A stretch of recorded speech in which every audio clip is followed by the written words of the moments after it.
اب اس کا جواب دینے کے لیے انسان کو بڑا علمدار ہونا ضروری ہے، بڑا زیرک ہونا ضروری ہے، اللہ کا بندہ ہونا ضروری ہے، درویش اور فقیر ہونا ضروری ہے، سائنٹسٹ ہونا ضروری ہے۔ صحیح۔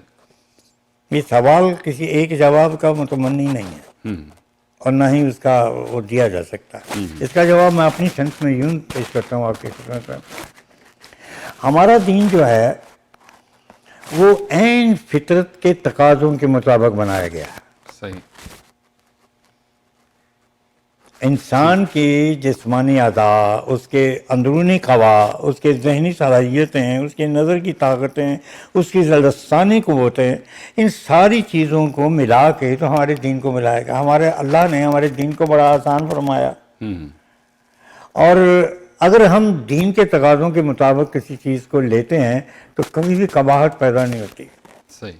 جب ہم دین سے ہٹ کے کوئی بات کرتے ہیں، اخلاص اور چیز ہے، اخلاق اور چیز ہے، آداب اور چیز ہے، صحیح۔ یہ ساری چیزیں مختلف ہیں۔ تو جو تقاضے ہیں اگر ان تقاضوں کو پورا نہیں کیا جائے گا، ایک بات کا جواب دیں، جب ایک انسان کے گھر میں پانی ہی صاف نہیں آتا، اگر نل سے آپ لیتے ہیں تو وہ بدبودار ہے، اگر گھر کی ٹینکی کا پانی آپ استعمال کرتے ہیں تو اس میں سڑاند آتی ہے اور اس میں کیڑے تیرتے ہوئے ملتے ہیں، تو مجھے یہ بتائیے، پانی تو آپ نے پینا ہی پینا، یا تو آپ اس کو تعطر کریں گے یا اس کو آپ یہ کریں گے وہ کریں گے، نیچرل پانی تو نہیں آپ پی سکتے۔ تو جب پانی ہی آپ کو صاف نہیں ملے گا تو آپ کی صحت کیسے بنے گی؟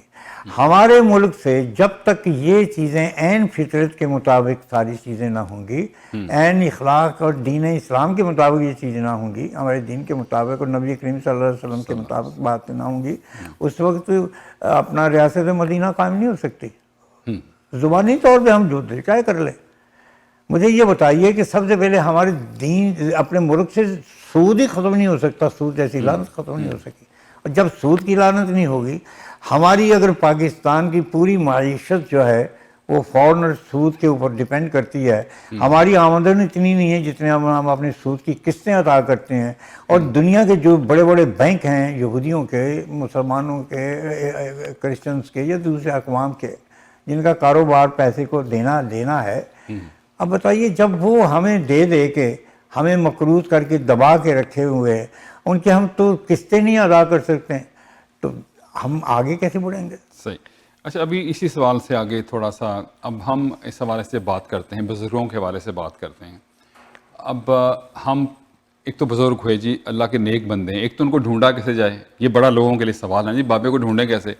دوسرا جو پیری مریدی کا معاملہ ہے بیک ہوم میں خاص طور پہ، وہاں ہر شخص ہی جو ہے وہ پیر بنا نظر آتا ہے، اور اکثر جو ہے وہ پیروں کے حوالے سے جو ہم سٹوریز پڑھتے ہیں وہ ایک بڑا معاملہ ہے۔ تو یہ یا تو علم کی کمی کی وجہ سے استحصال ان کا ہو رہا ہے، یہ کس طرح سے لوگ اصل تک کیسے پہنچیں؟ دیکھیے، میں آپ کی خدمت میں عرض کرتا ہوں فتیح صاحب کہ پیر کے دو تین معنی ہیں۔ ایک تو کسی آپ بوڑھے کو کہہ سکتے ہیں پیر، دوسرا آپ کسی بزرگ کو کہہ سکتے ہیں بزرگ دین کی وجہ سے، یا پیر کسی کو علمیت کی وجہ سے آپ کہتے ہیں۔ افسوس یہ ہے کہ ہمارے ہاں یہ تینوں چیزیں بے معنی ہو کے رہ گئی۔ اگر بڑھاپے کی وجہ سے ہم کسی کو مرد پیر کہتے ہیں تو وہ احترام سے خالی ہوتا ہے رشتہ۔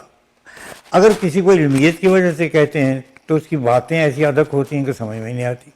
تیسرا، اگر روحانیت کی وجہ سے، دین کی وجہ سے کہتے ہیں تو وہاں پہ فرقہ بندی اور مختلف قسم کی اصطلاحیں آ جاتی ہیں اور آدمی بھٹک کے رہ جاتا ہے۔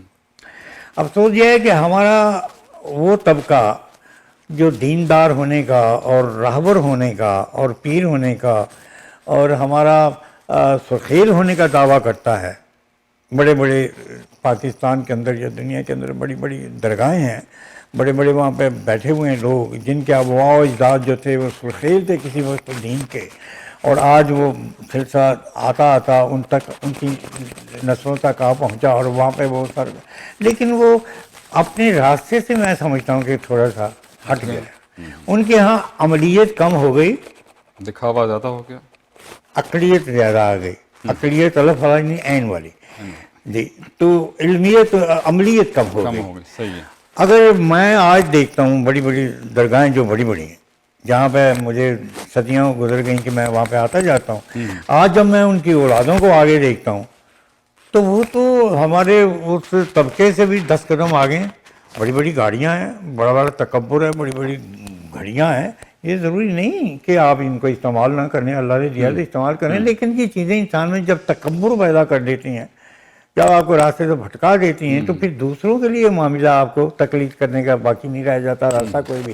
ہم نے تقلید ان لوگوں کی کرتے ہیں. مرید جو ہے گاڑی کے پیچھے بھاگتا ہے، ہاتھ جوڑتا ہے، ایسے کر کے بھاگتا ہے. ان کی پجیرو جو ہے دنیا کی قیمتی ترین گاڑی، وہ ٹھسے سے اندر تشریف فرما ہے.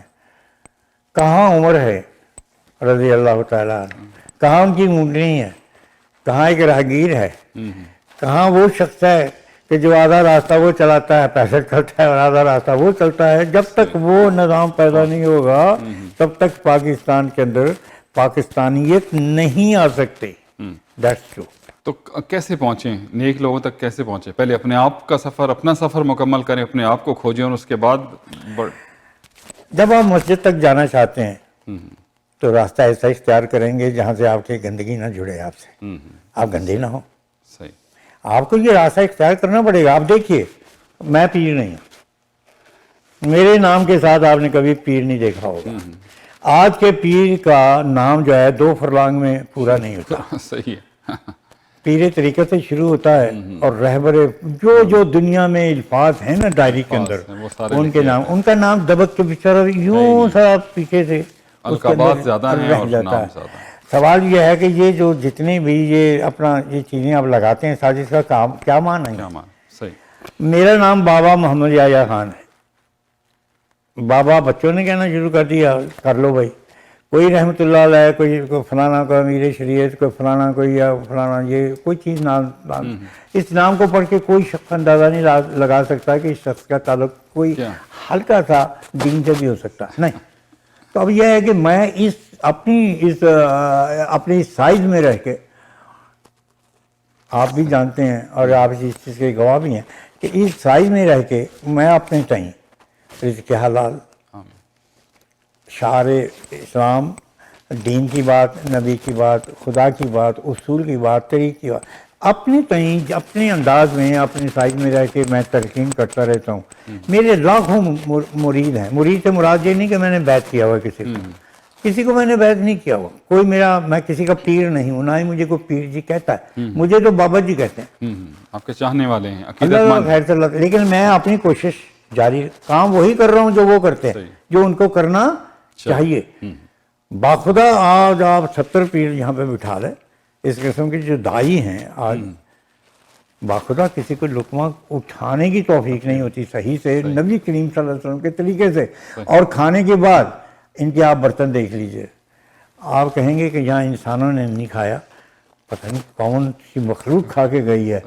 اور ہمارے ہاں بچے، ہم لنگر پکاتے ہیں، کھلاتے ہیں، پہلے بتاتے ہیں ہاتھ دھونا ہے، لقمہ کیسے اٹھانا ہے، اکرام الطعام کیسے کرنا ہے، دوسرے کا خیال کیسے رکھنا ہے، پانی کم ہے تو دینا ہے، روٹی نرم ہے تو گرم دینی ہے. یہ چیزیں پکاتے بھی ہیں، کھلاتے بھی ہیں، سکھاتے بھی ہیں. بابا جی، آپ ساری دنیا میں گھومتے ہیں، ہر ملک میں گھومتے ہیں، کینیڈا کیسا لگتا ہے آپ کو؟ کینیڈا میرا پسندیدہ ملک ہے انگلینڈ کے بعد.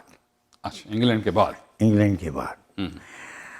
یہاں میں نے اس کی فضاؤں کے اندر بڑی پاکیزگی دیکھی، بڑی محبت دیکھی، اور لوگ بڑے خوبصورت، بہت اچھے. اب بھی میں آ رہا تھا اسٹوڈیو تو میں بچوں سے کہہ رہا تھا یار مجھے بڑا مزہ آتا ہے یہاں پہ آ کے. اور یہاں پہ میرے بہترین، عزیز ترین، محبوب ترین بچے میرے یہاں پر رہتے ہیں، جن سے میرے بغیر میں زندہ نہیں رہتا. اور میں مدینے جاتا ہوں، یہ وہاں آ جاتے ہیں میرے پاس. میں کسی عرس میں ہوتا ہوں تو یہ میرے پاس وہاں آ جاتے ہیں. اور اللہ نے انہیں بڑے رنگ بھاگ لگائے ہوئے ہیں، اور میں ان کے لیے بڑی دعائیں کرتا ہوں، جن کے سرخیل آپ ہیں. میں ان کی بڑی دعائیں ان کے لیے کرتا رہتا ہوں. کینیڈا بڑا خوبصورت ملک ہے، بڑا اچھا ملک ہے، اور میرے سارے بچے یہاں بزنس مین ہیں اور ویل ہیں جی، ہر سے ٹھیک ٹھاک ہیں. اللہ کا شکر ہے کہ میں اسے بڑا ہی پسند کرتا ہوں. اچھا بابا جی، ہم محسوس کرتے ہیں کہ جو اسلام کی بنیادی تعلیمات تھیں وہ اب اس کو جو بھی کہیں، غیر ملک کہیں، کس مذہب کے لوگ کہیں، لیکن وہ ان لوگوں نے اپنا لی ہیں اور ہم نے چھوڑ دی ہیں. ارے یہی تو بات ہے جس پہ ہمیں پہرا دینے کی ضرورت ہے، یہی بات ہے جس پہ ہمیں غور دینے کی ضرورت ہے کہ ہمیں جو چیز ہمارے نصیبوں میں ہونی چاہیے، ہمارے کرموں میں ہونی چاہیے، وہ تو اپنا لی دوسروں نے، وہ تو دوسروں نے لے لی. اب یہاں پہ ہمارے پلے کیا ہے؟ خدا کی قسم پاکستان میں آج نہ تو عزت محفوظ ہے، نہ دولت محفوظ ہے، نہ عفت محفوظ ہے، نہ کسی کی قدر و منزلت محفوظ ہے. وہاں پہ تو ایسا ہو گیا ہے کہ لوگوں نے بڑوں کا احترام کرنا ہی چھوڑ دیا. اور لطف کی بات ہے کہ اندھے ہو کے مارنا، گھسوٹنا، تانے کشی کرنا اور لوٹنا پھوٹنا یہ ہمارا وتیرہ رہ گیا. میاں صاحب کے ہیں وہ ان کے خلاف ہو گئے، ان کے جو ان کے خلاف ہوتے، وہ اس کی ماں بہن، وہ اس کی ماں بہن. یہ کون سی سیاست ہے؟ یہ تو گند ہے. صحیح. یہ تو چوروں کا کام ہے، انسانوں کا کام تھوڑا ہی ہے. سیاست کرو انسانیت سے، محبت سے، پیار سے، عزت نفس تو مت کچلو کسی کی. آپ اسی بات کو آگے میں اس طرح سے بڑھاتا ہوں کہ ابھی جیسے آپ نے کہا کہ ایک دوسرے کے خلاف ہو گئے، اب لگتا ہے کہ نفرتیں بڑھتی جا رہی ہیں اور دل سے نکلتی نہیں ہے نا، محبت بہت کم. مطلب آپ جس کو فالو کر رہے ہیں لیڈرز کو یا عام حالات میں بھی، ایون رشتہ داروں میں بھی، تو یہ نفرت انسان کے دل سے کیسے ختم ہو سکتی ہے؟ یہ ایسا معاملہ ہے جو اب بڑھتا جا رہا ہے کم ہونے کی بجائے. میں آپ کو اس کو ایک مثال کے ذریعے عرض کرنے کی کوشش کرتا ہوں. ایک آدمی کو پکوان بنا رہا ہے لکڑیاں جلا کے، اگر بے تحاشا اس کے لکڑیاں چولہے میں ٹھونسے گا تو برتن اور ہانڈی وہ تو چھپ جائے گی، نیچے سے بھی کالی ہو جائے گی، باہر سے بھی کالی ہو جائے گی، سالن جل جائے گا.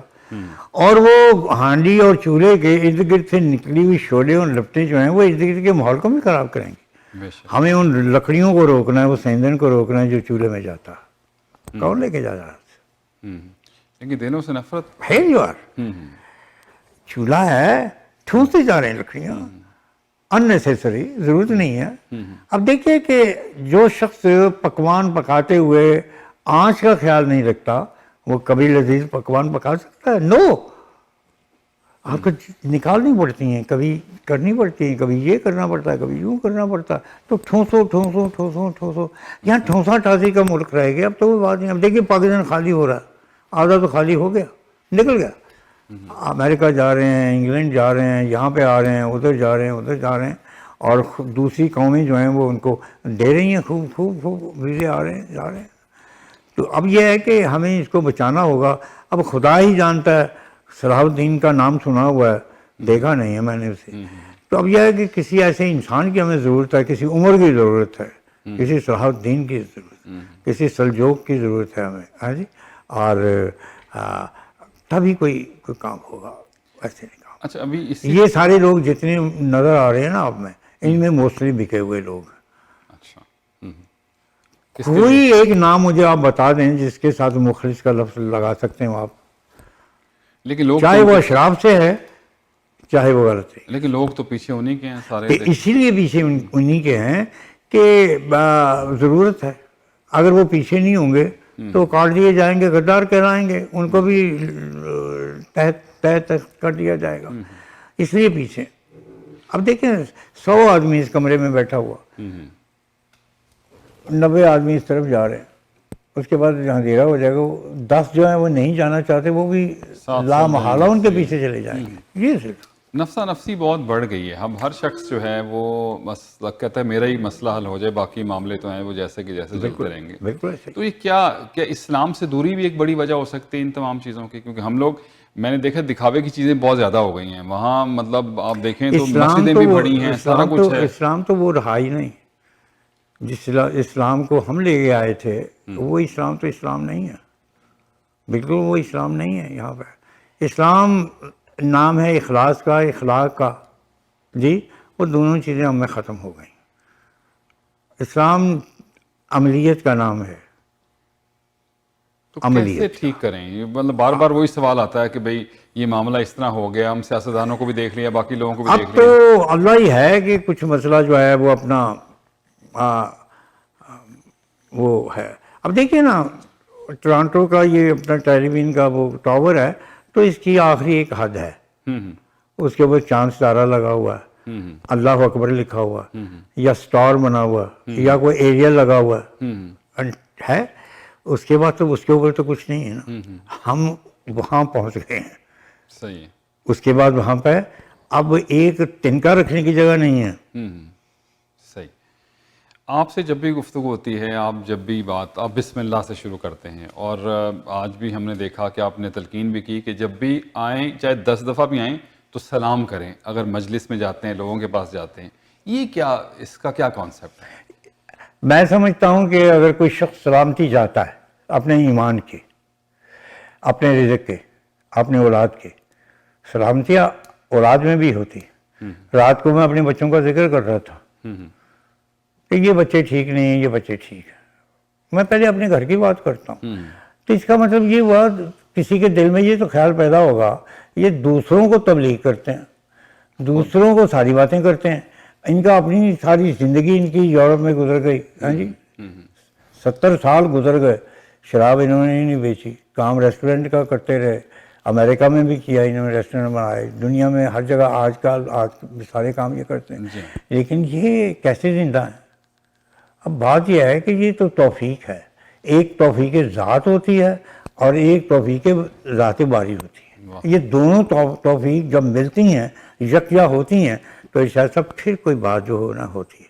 اب یقین فرمائیں، یہ بات کرتی باپ ولی ہے، باپ نبی ہے، باپ کتب ہے. دوسری سائڈ میں اس کے بالکل اپوزٹ ہے. یہ اللہ کی توفیق بھی ہے، اور اللہ کی توفیق بھی تب بنتی ہے جب انسانیت کی توفیق میں اکثریت آئی اس چیز میں، وہ ہو جاتی ہے. آپ سے جب لوگ ملتے ہیں، اکثر لوگ آتے ہوں گے، ظاہر ہے وہ ان کی اور خواہشات اور طریقے پیر کے طور پہ بعض اوقات ملتے ہیں، تو کیا کہتے ہیں؟ دعا کے لیے کہتے ہیں، کیا کرتے ہیں؟ مطلب بہت سے لوگ یہی سمجھتے ہیں کہ میں دعا کروں گا اللہ تعالیٰ بچہ دے دے گا، میں دعا کروں گا اللہ تعالیٰ کاروبار دے دے گا، میں دعا کروں گا اللہ صحت دے دے گا، تندرستی دے دے گا، قبولیت دے دے گا، یہ کرے گا، مقبولیت دے. یہ ساری چیزیں کرتے ہیں. اور میں بھی ان کے سامنے بڑا وہ اپنا وہ ہو گئے تو میں ان کے ساتھ ہو جاتا ہوں. میں نے کہا بیٹا میں آپ کے لیے دعا کروں گا. آپ آنسو دلائیے کسی کو، آپ کسی کو آنسو دلائیے. ایک شخص مر رہا ہے، وہ کہتے ہیں میرے لیے دعا مانگے، تو میں اسے یہ کہوں یار مرنا تو سارے نے، تم ہی مر جائیں گا، کیا فرق پڑے گا؟ لیکن اس سے جو اس کی کیفیت ہوگی کچھ اور ہوگی. جب میں اسے یہ کہوں کہ زندگی اور موت اللہ کے پاس ہے، جیسے زندگی فرض ہے اس طرح موت بھی فرض ہے، دونوں کو مسکراہٹ سے قبول کرو، اسی میں تمہاری بھلائی ہے. تو آس دلانا سنت ہے، دعا کرنا سنت ہے. اور یہ کہنا کہ دعا اللہ سے کی جاتی ہے نا، کسی بندے سے تو نہیں کی جاتی. ہم دعا اگر کریں گے مالک اس کے لیے بہتری فرما دے، اگر اتنا کہہ دینے سے اس کو تسکین مل جاتی ہے اور ہمیں تعین مل جاتی ہے تو بات ٹھیک ہے. صحیح ہے. تو میں سمجھتا ہوں کہ کبھی کبھی اچھا خوش قسمتی وہاں پہ ہوتی ہے. اب میں ایسے کسی کو کہتا جا جا رہا تو کاروبار کر لے، اللہ تعالیٰ تمہیں خیر برکت دے گا. میں اصل دے وچ یہ ماڈرن لینا چاہنا وا کہ وہ بچے کو تھوڑی سی میں قوت دوں، تھوڑی سی میں طاقت دے دوں. کامیاب ہو گیا تو وہ میرے اوپر ایمان آ گیا اس کا. ایسا جی میں بابے کو دعا کرائی تھی تو کم ہو گیا تھا کہ بابے نے کوئی دعا شعا نہیں کی تھی، مگروں لایا تھی. میں تو خود محتاج ہوں، جب میں محتاج ہوں تو میں دوسرے کو کیا کروں گا کہیں. تو اس لیے کسی کے لیے بہتری کی بات کہہ دینا یہ سنت ہے. کسی کے لیے بہتری کا سوچ لینا یہ بھی بڑی عبادت کی بات ہے. دلاسا دے کے رکھو. اب کوئی بھی مرنے والے کو کوئی بھی اس کا عزیز انکلوڈنگ ڈاکٹرز کوئی یہ نہیں کہتا کہ تم مر رہے ہو جو کوئی پڑھنا پڑھ لو. یہ کہے گا کہ یار کوئی نہیں، زندگی اللہ موت سپورٹ ہے، اللہ تم زندگی دے، اللہ ٹھیک ہو جائے گا تم شام نو، میں راتی تیرے واسطے جوس لے کے آواں گا. جی وہ جان تو بعد آدھے گھنٹے بعد وہ مر گیا ہوں. تو دلاسا دینا، محبت کرنا اور اچھائی میں ڈالنا یہ بھی ایک نفسیاتی مسئلہ بھی ہے اور دینی مسئلہ بھی ہے. اچھا، ہر شخص جو ہے وہ اپنے آپ کو بدلنا تو چاہتا ہے، ہر شخص جو ہے وہ بہتری کی طرف جانا چاہتا ہے. کیا آپ ایک عام شخص جو ہے وہ اپنے آپ کو بدلنا چاہتا ہے، آپ کو کیا کہیں گے آپ انہیں کہ کیا کرے، وہ اپنی زندگی کو کیسے تبدیل کرے؟ میں سمجھتا ہوں کہ کار دنیا کوئی بھی ہو اس کے لیے مرشد بڑا ضروری ہے. واہ. اس کے لیے استاد بہت ضروری ہے. اس کے لیے رہبر بڑا ضروری ہے، اس کے لیے ٹرینر بڑا ہی ضروری ہے. جب تک ان چیزوں کو آپ نہ لیں گے اور کسی کے سامنے سر نگوں نہ کریں گے، اس وقت آپ ادب نہیں سیکھ سکتے. جب تک کسی سے گالیاں نہ سنیں گے، ڈنڈے نہ کھائیں گے، مرغا نہیں بنیں گے، اس وقت تک آپ میں وہ بات پیدا نہیں ہوگی. یہ ضروری چیزیں ہیں. میں بھی ایسی چیزوں سے گزرا. ہم تو وہ ڈنڈے کھا کے اور پینسلاں یہاں پہ رکھتے تھے اور دباتے تھے، تو کھا کے جب نکلتے تھے تو ہم تو گالیاں دیتے تھے استادوں کو. اور گالیاں دے کے نا اپروئی سے باہر ہو گئے، دوروں گالیاں دینیاں، تیری ایسی تیری ایک تیرے گھر میں وٹے مارنے، استاد نوں کہنا، اور وہ پھر ڈنڈا لے کے انہیں آنا سی نس جانا. لیکن ایسے موقع بھی ہم نے دیکھے اور آتے ہیں. تو یہ ہے کہ یہ اپنا زانوے تلمبس جو ہے نا، اس کو ضرور طے کرنا چاہیے. کسی کو بڑا بنا لینا چاہیے. آخر میں آپ بھی عرس مبارک جو ہیں مختلف جو ہمارے بزرگان دین ہیں وہاں جاتے ہیں، تو یہ فیض جاری ہے؟ مطلب ظاہر آپ تو خاص طور پہ جاتے ہیں اور لوگ بھی اس حوالے سے بات کرتے، تو یہ فیض کی جگہ ہے سارے؟ بلا شک وہ لوگ جو تہ قبر ہیں، وہ لوگ جو اس دنیا سے پردہ فرما چکے ہیں، وہ لوگ جنہوں نے اپنی زندگی میں کارنامہ ہائے انجام دیے، وہ لوگ جنہوں نے اخلاق کے لیے، انسانیت کے لیے، دین کے لیے، دنیا کے لیے بہتری کے کام کیے، ان کی موت واقعہ نہیں ہوتی. ہماری نظر میں وہ مر جاتے ہیں. موت واقع ہونے کا مطلب صرف یہ نہیں ہے کہ جسم کا ضائع ہونا یا جسم کا پڑا رہنا. موت جسم سے نہیں ہے. موت جسم سے نہیں ہے. جسم تو ایک آپ بازار سے فروٹ لاتے ہیں تو اصل چیز آپ کو کہا جاتا ہے فروٹ لایا آپ نے، آپ میں لیں کہاں پڑا ہے وہ پہ، آپ لفافے کا نام نہیں لیں گے. کس کا نام لیں گے؟ فروٹ کا نام لیں گے. فروٹ کا نام لیں گے. تو اصل میں یہ جو چیز ہے یہ فروٹ اور لفافے کی طرح ہے. ہاں جی، جسم جو ہے وہ تو ٹھیک ہو گیا، لیکن جو فیض ہے اس کو موت نہیں ہے. فیض کو موت نہیں ہے. فیض آپ کو حاصل ہوتا رہے گا. یہ بات بابا جی، دل تو کرتا ہے کہ جتنی مرضی آپ سے گفتگو کرتے رہیں، لیکن ظاہر ہے ایک وقت پروگرام اللہ آپ کو سلامت رکھے. میں بھی خوش ہوتا ہوں. کچھ باتیں میں شاید فلو میں آگے ایسی بھی کر جاتا ہوں شاید جو مجھے نہیں کرنی چاہیے، لیکن باتیں سچی ہیں. لیکن سچ کو بھی میں سمجھتا ہوں کبھی کبھی ملفوف کر کے پیش کرنا چاہیے، کیونکہ کچھ کان ایسے ہیں جو سچ کو منوان جو ہے وہ برداشت نہیں کرتے. میں معذرت چاہتا ہوں اگر کوئی بات ایسی میرے منہ سے نکلی. میں ان پڑھ جاہل آدمی ہوں، میرے پاس علم نہیں ہے، میرے پاس جذبہ ہے، علم نہیں ہے. وہ آپ جیسے لوگوں کے بعد. بابا جی بہت شکریہ، آپ کا بہت شکریہ تشریف لانے کا. سب کے لیے خیر. بابا محمد یحییٰ خان صاحب ہمارے ساتھ آج پروگرام میں موجود تھے. گفتگو آپ نے سنی. 2-3 چیزیں بڑی امپورٹنٹ ہیں آپ کی زندگی میں کامیابی کے لیے. ایک تو کوئی رہبر آپ کا ہونا چاہیے، مرشد ہونا چاہیے، اور دوسرا جب تک سرنگو نہیں ہوں گے کامیابی حاصل نہیں ہوگی. کیونکہ آپ جب تک سرنڈر نہیں کرتے ہیں، قربانی نہیں دیتے ہیں، بہتری کی طرف نہیں جاتے ہیں. ممکن ہے بعض، جیسے بابا جی نے کہا کہ بعض ان کی گفتگو سے آپ جو ہے وہ آپ سمجھتے ہوں متفق نہ ہوں، لیکن بعض چیزیں بڑی امپورٹنٹ ہیں. یہ جو عقیدہ ہے یہ بہت بڑا ہے. عقیدہ جو ہے وہی اگر پختہ ہے آپ کا تو بہت ساری چیزوں کے لیے آسانی ہے. سائنس آ گئی ہے، بہت ساری چیزیں آ گئی ہیں، لیکن جو اسلام کے بنیادی اراکین ہیں، یہ جو ہمارا، کیونکہ ہم نے اللہ رب کریم کو دیکھے بغیر ہی ظاہر ہے اس کے ایمان لائے ہیں نا، اور اسی طرح سے کتابوں پہ بھی، پیغمبروں پہ بھی. تو بہت سے لوگ بھی دنیا میں ایسے ہیں اللہ کے نیک بندے ہیں جن کا فیض، جیسے کہا بزرگان دین جو چلے گئے ہیں، جسم ان کا گیا ہے لیکن ان کا فیض ابھی تک جاری ہے. اللہ رب کریم ہم سب